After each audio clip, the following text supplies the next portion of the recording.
FDC மனிதர்களுக்கு ஒரு பெரிய வணக்கம். நான் விஜே கிறிஸ். வழக்கம் போல் இன்றைக்கும் வந்துட்டு ஒரு படத்தோட ரிவ்யூ தான் பார்க்க போகிறேன். ஸோ இப்போ தான் மாஸ்க் படம் பார்த்துட்டு வந்திருக்கேன். So mask Kavin and Andrea அப்புறம் சார்லி, ஸோ இவங்களோட இன்னும் மற்றும் பலர் சேர்ந்து நடிப்பில் வெளிவந்த படம் தான் மாஸ்க். அண்ட் வெற்றிமாறன் எஸ்பெஷலி இந்த படத்தை ப்ரெசென்ட் பண்ணியிருக்காரு. அப்படிங்கும் போதே அந்த ஹைப் வந்து ஒரு மாதிரி எக்ஸ்ட்ராவாக ஆகிடுச்சு. ஏன்னா வெற்றிமாறன் ப்ரெசென்ட் பண்ணுற ஒரு படப்பா அப்படின்னு.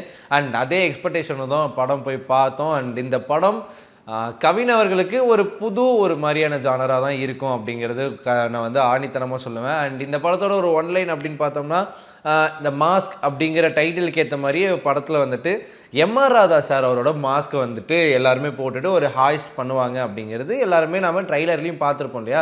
அந்த மாதிரி ஒரு திருட்டு நடக்குது. எஸ், நம்ம ட்ரைலரில் பார்த்த மாதிரி அந்த ஒரு மாஸ்க், அதை வச்சு தான் படம் ஃபுல்லாகவே ட்ராவல் ஆகுது. அண்ட் டைட்டிலும் அப்படியே தான் இருக்குது. அண்ட் இந்த மாஸ்க்கு பின்னாடி இல்லை இந்த திருட்டுக்கு பின்னாடி கவினுக்கும் இந்த திருட்டுக்கும் என்ன சம்மந்தம் இருக்குது, அண்ட் ஆண்ட்ரியாவுக்கும் கவினுக்கும் என்ன சம்மந்தம் இருக்குது. ஸோ இந்த ஒரு விஷயமும், அதாவது ஆண்ட்ரியா, கவின், அந்த திருட்டு, ஸோ இது எல்லாமே எப்படி வந்து கோஇன்சிடென்ஸாக ஒரு இடத்துல வந்து மீட் பண்ணுது, இல்லை அந்த திருட்டு பண்ணதே கவின் தானா, இந்த மாதிரி பல கேள்விகள் நம்ம ட்ரைலரில் பார்க்கும்போது இருக்குல்ல. இந்த எல்லா கேள்விகளுக்கும் ஆப்டாக சூப்பராக சொல்கிற மாதிரியே வந்துட்டு படத்தில் தரமான எல்லா விஷயமும் அப்படியே ஒன்றுக்கு பின்னாடி சிங்க் ஆகிட்டே இருக்கு. அண்ட் ஃபர்ஸ்ட் ஆஃப் பொறுத்த மட்டும் கொஞ்சம் ஸ்லோ அண்ட் ஸ்டெடியாக போகிற படம். செகண்ட் ஆஃப் போகும்போது கொஞ்சம் இன்ட்ரெஸ்டிங்காக போகுது, கொஞ்சம் ஃபன்னாக போகுது. அண்ட் கவினோட கேரக்டரைசேஷன் ஃபுல் அண்ட் ஃபுல் பார்த்தீங்க அப்படின்னா, ஒரு ஸ்பை டிடெக்டிவ். அவர் வந்து அப்படியே ஒரு ஸ்பை டிடெக்டிவாக ப்ரைவேட்டாக அவர் பாட்டுக்கு பண்ணிகிட்டு இருக்காரு.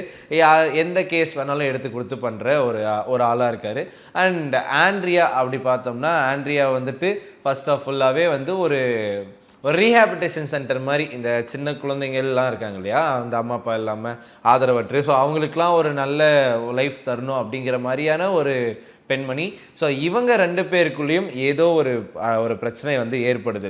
அந்த பிரச்சனையை எப்படியெல்லாம் கனெக்ட் ஆகி இந்த ஹாய்ஸ்லாம் எப்படி நடக்குதுங்கிற படம் ஃபுல்லாக பார்க்க உங்களுக்கே புரியும். நான் வந்து இந்த தடவை நான் வந்து இந்த படத்தில் இந்த கதை இருக்குது அந்த கதை இருக்குதுன்னு நான் சொல்ல விரும்பலை. அண்ட் அதை தாண்டி சார்லி அவர்களுக்கு இந்த படத்தில் ஒரு நல்ல ரோல் இருக்குதுன்னு நாங்கள் வந்துட்டு ஆணித்தனமாக சொல்லலாம். நான் மட்டும் இல்லை, படம் பார்த்த எல்லாருமே சொல்கிறாங்க.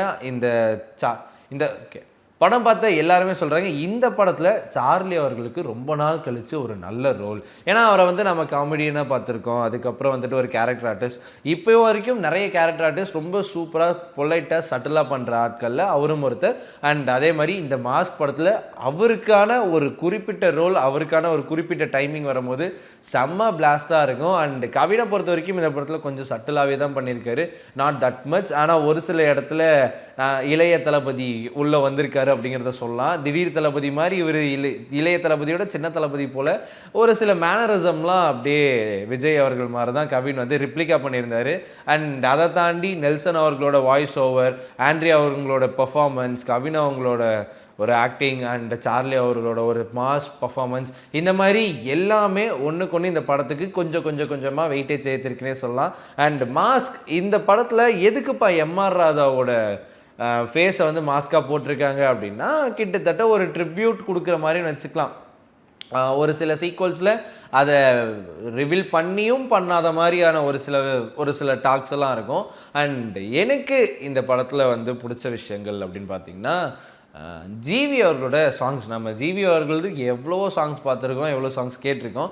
இதில் கொஞ்சம் புதுசாக இருக்க மாதிரி கொஞ்சம் நிறைய பெப்பியான சாங்ஸாக போட்டிருந்தாரு, பெப்பியான பேக்ரவுண்ட் ஸ்கோர்ஸாக போட்டிருந்தாரு. அண்ட் நம்ம ஜிவியாப்பா இவ்வளோ பெப்பியாக போட்டிருக்காருங்கிற மாதிரி ஒரு சின்ன டவுட். ஏன்னா ரொம்ப நாளாக அவரோடது ஒன்று மாஸ் பிஜிஎம் கேட்குறோம், இல்லைனா வந்து லோ பிஜிஎம் கேட்குறோம். ரெண்டுக்கும் மத்தியில் இது என்னப்பா பெப்பியாக இருக்கே அப்படிங்கிற மாதிரி ஜிவியோட மியூசிக்ஸ் நல்லா இருந்தது. அண்ட் சினிமோட்டோகிராஃபி, கேமரா, விஷுவல்ஸ் அப்படின்னு பார்க்கும்போது அவ்வளோ சூப்பராக காட்டியிருந்தாங்க.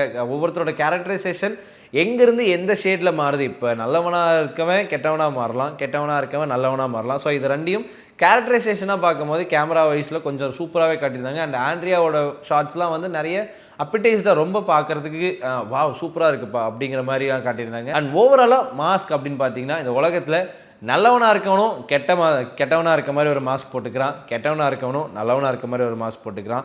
எதுவாக இருந்தாலும் மாஸ்க்கை விலைக்கு பார்த்தா தான் எது உண்மைங்கிறது தெரியும். யார் நல்லவன், யார் கெட்டவன், யார் சரி, யார் தப்புங்கிறது எல்லாமே கொஞ்சம் யோசித்து முடிவெடுக்கும் போது தான் தெரிய வருங்கிற மாதிரியான எனக்கு ஒரு புரிதல் இந்த படத்தில் வந்திருக்கு.